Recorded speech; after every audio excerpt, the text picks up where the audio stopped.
Estimados colegas, reciban un cordial saludo. Mi nombre es Joaquín Ojeda González, médico residente de la especialidad de ginecología y obstetricia de la sede de Rebagliati. En esta oportunidad vamos a tratar el tema de cuidados preoperatorios de la paciente ginecológica. La meta para una cirugía ginecológica exitosa y segura debe responder básicamente a tres preguntas. Primero, si la paciente está en condiciones óptimas de salud para la operación. Segundo, si puede o debería mejorarse el estado de salud física y o mental de la paciente antes de la operación. Y tercero, si la paciente presenta problemas de salud o usa fármacos que pueden influir de manera súbita e inesperada en los eventos perioperatorios. Para ello se debe llevar a cabo el asesoramiento preoperatorio. Principalmente lo ejecutan las especialidades de ginecología y de anestesiología. Entonces hay que conversar con la paciente, hay que brindarle información a la paciente en términos sencillos que ella pueda entender acerca de su condición patológica en la cual la cirugía es la única solución, y hay que explicárselo todo de manera sencilla, con términos que ella pueda entender. Todo ello a través del consentimiento informado. Una vez que ya se tomó la decisión de intervenirla quirúrgicamente, hay que detectar los riesgos preoperatorios. Y es aquí donde se tiene que llevar a cabo la valoración de la paciente. Es decir, hay que detectar los trastornos médicos y o quirúrgicos que pueden aumentar el riesgo de complicaciones. Trastornos médicos como hipertensión, diabetes, problemas de tiroides, o quirúrgicos como por ejemplo bridas, adherencias, una hernia umbilical, colecistitis crónica calculosa, etc. Todo esto obviamente se hará a través de la anamnesis, que viene a ser la parte más importante de la detección de los riesgos operatorios. Se han elaborado diferentes cuestionarios para este fin, pero obviamente la meta de todos ellos es detectar los trastornos previos que tienen relación con eventos adversos perioperatorios. La experiencia en el Hospital Rebagliati se realiza a través de la evaluación preanestésica, en la cual observan ustedes este formato que es llenado principalmente por los residentes de anestesiología. Un día antes de la cirugía, en la cual esta actividad también es denominada premedicación. Aquí obviamente se llenan todos los datos de filiación de la paciente y se exploran los antecedentes de importancia, principalmente las cirugías previas y reacciones alérgicas a medicamentos y anestésicos previos, y también el consumo de medicamentos de forma crónica como diuréticos, digitálicos, corticoides, anticoagulantes y beta bloqueadores. También se revisan obviamente los resultados de los exámenes de laboratorio y exámenes complementarios como EKG o exámenes de imágenes como radiografía de tórax, ecografías, tomografías, etc. También se realiza el examen físico sistemático, donde se incide bastante en lo que es la vía aérea. Y aquí se revisa y se explora bien lo que es la cavidad oral, la apertura oral, la distancia mentotiroidea, la cavidad oral, el paladar hendido, las fauces, la úvula, el estado de la dentadura, el maxilar superior, el maxilar inferior, etc. Y finalmente se califica según el ASA, que lo vamos a ver más adelante. En esta detección de riesgos preoperatorios hay que considerar la extensión de la operación planeada, tanto en los planos como el tiempo que hay que invertir en ese tipo de operación, la naturaleza del trastorno patológico en la cual la solución va a ser quirúrgica y el impacto de cualquier tratamiento adyuvante planeado antes o durante el acto operatorio. La morbilidad y la mortalidad están vinculadas a estos aspectos, ¿no? Ya que se sabe que el riesgo de muerte cardíaco o un infarto es de 1,5% después de la intervención en la cavidad intraperitoneal y es menos de 1% para las cirugías ambulatorias. Hay otros factores, ¿no?, que también intervienen como la edad, la dependencia funcional y la clase del estado físico según el ASA, y la diabetes mellitus también influye, así como otras complicaciones respiratorias. Es así que la Sociedad Americana de Anestesiología creó la clasificación de criterios de riesgo anestésico, ¿no?, en una tabla que tiene 6 categorías. Entonces, la categoría ASA 1 es un paciente sano, La categoría ASA2 es un paciente con algunas alteraciones sistémicas leves a moderadas que no produce incapacidad o limitación funcional. El ASA3 es un paciente con alguna alteración sistémica grave que produce limitación funcional definida en determinado grado. El ASA4 es un paciente con enfermedad sistémica grave e incapacitante que constituye una amenaza constante para la vida y que no siempre se puede corregir por medio de la cirugía. El ASA5 son pacientes terminales o moribundos, con unas expectativas de supervivencia no mayor a 24 horas con o sin tratamiento quirúrgico, y el ASA6 ya es un paciente con muerte cerebral. Aquí lo tenemos con un ejemplo, en un caso clínico. Tenemos a una mujer de 56 años de edad que pesa 73 kilogramos, a quien se le va a practicar una histerectomía vaginal. Es hipertensa controlada con metoprolol y tiene como antecedente que es fumadora, llegando hasta 20 cigarrillos diarios, pero que ya dejó de fumar hace 5 años y niega cualquier infección respiratoria reciente. Recientemente le han diagnosticado diabetes mellitus no insulino dependiente y su última hemoglobina glicosilada es de 10,5, ¿no? Y la glucosa en ayunas en sangre el día de cirugía es de 250 miligramos por decilitro.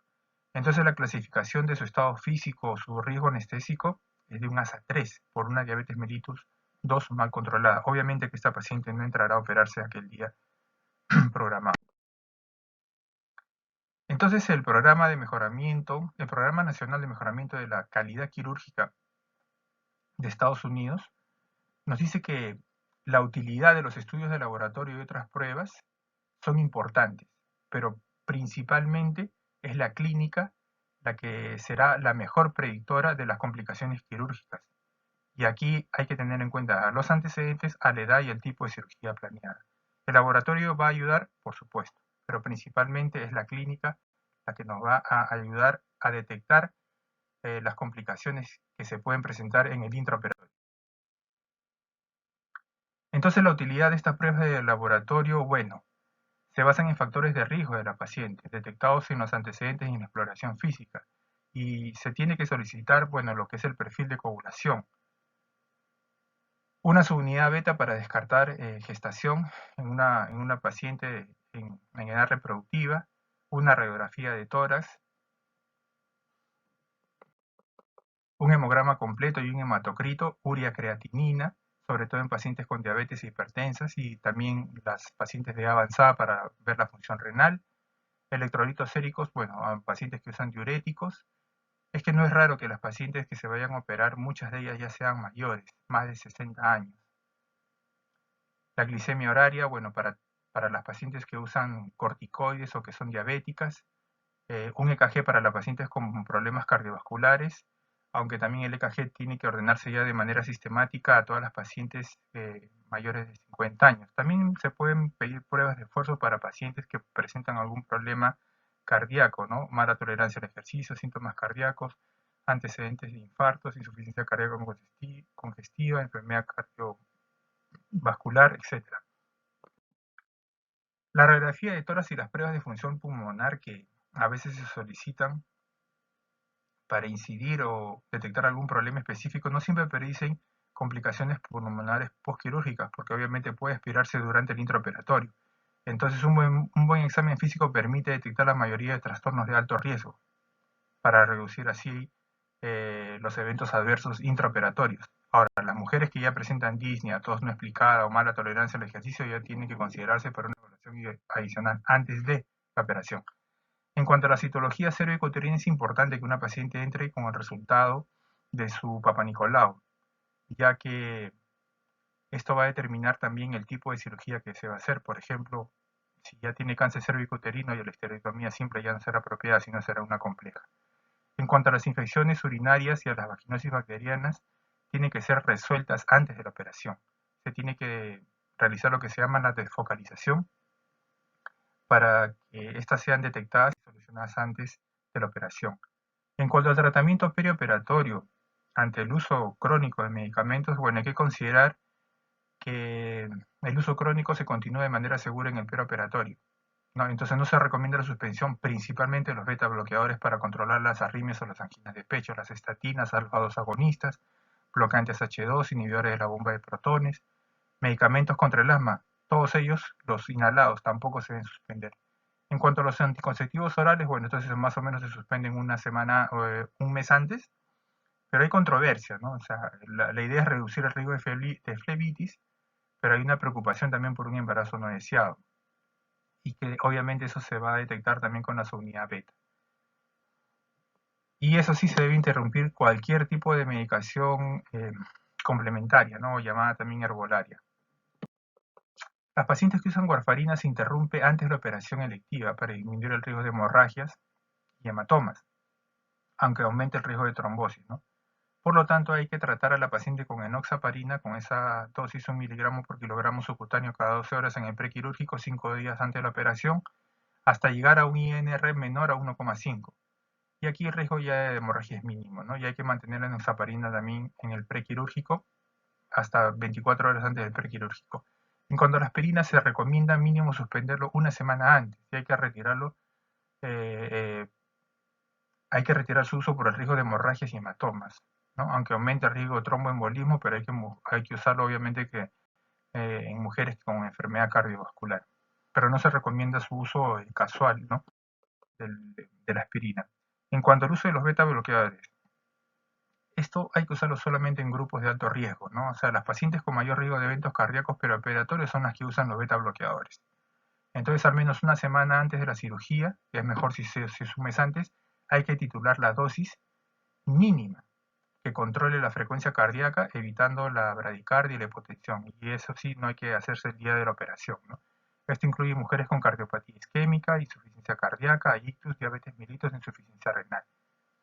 Hay que evitar el retiro de los beta bloqueadores a las pacientes que lo usan de manera crónica.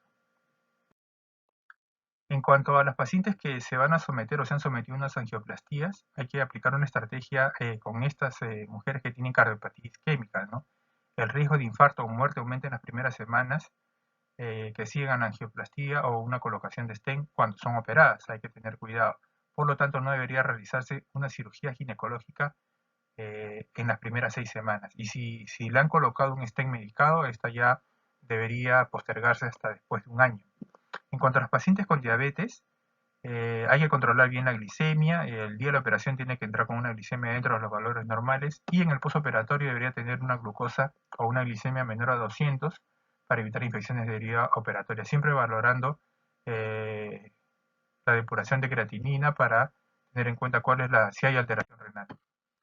Las mujeres que usan corticoides, bueno, puede haber una insuficiencia suprarrenal perioperatoria, ya que las mujeres que usan prednisona con dosis mayores a 20 miligramos por día o el equivalente durante al menos 3 semanas en 6 meses, presentan problemas. Entonces se debe tratar con esteroides de estrés. Se retira la prednisona y se le da hidrocortisona endovenoso en el prequirúrgico y en el postquirúrgico. Las mujeres que fuman definitivamente lo deben suspender lo más antes posible. Y el uso de enemas es controversial, ¿no? Algunos cirujanos lo usan para descomprimir el colon en cirugías vaginales laparoscópicas. Hay que prevenir también la trombosis venosa profunda, ¿no? Considerar las características de la paciente y de la operación. Las mujeres que son tributarias de cirugía ginecológica se consideran de riesgo moderado o alto para hacer TBP, ¿no? Trombosis venosa profunda. Ahora, si la duración de la operación es más de 30 minutos y si la paciente ya tiene 60 años, hay que considerar para ambos grupos usar heparina, ¿no? Heparina sódica como enoxaparina en esas dosis. O también usar tobilleras de compresión neumática. En cuanto a la infección de deriva operatoria, esto hay que evitarlo. Las pacientes diabéticas hay que controlar la glucosa antes de la operación, a identificar y tratar las infecciones en el prequirúrgico. Hay que preparar bien la piel de la zona operatoria. Ya se ha demostrado que la clorhexidina con el halcón es superior a la iodopovidona. La iodopovidona se puede usar para la vagina, por ejemplo, para una cirugía laparoscópica, una histerectomía laparoscópica con ayuda vaginal, se puede usar iodopovidona para desinfectar la cavidad vaginal. En caso de alergia al yodo se puede usar clorhexidina. Hay que usar antibióticos también en el perioperatorio. Se ha demostrado que previene las infecciones de heridas operatorias, ¿no? En el caso, por ejemplo, de una herida limpia contaminada como la histerectomía. La ACOG recomienda, el Colegio Americano de Obstetricia y Ginecología recomienda el uso de antibiótico profiláctico antes de las histerectomías y las cirugías uroginecológicas, incluidas las que usan mallas, ¿no? De polipropileno. Se recomienda usar cefasolina, cefotetán, cefoxitina, cefuroxima, ampicilina, sulbatam. Las pacientes alérgicas a la penicilina pueden usar clindamicina y genta. Se recomienda administrar 1 hora previa al inicio de la cirugía. Generalmente se usa 2 gramos de cefasolina, entre otros. Eso es todo. Muchas gracias.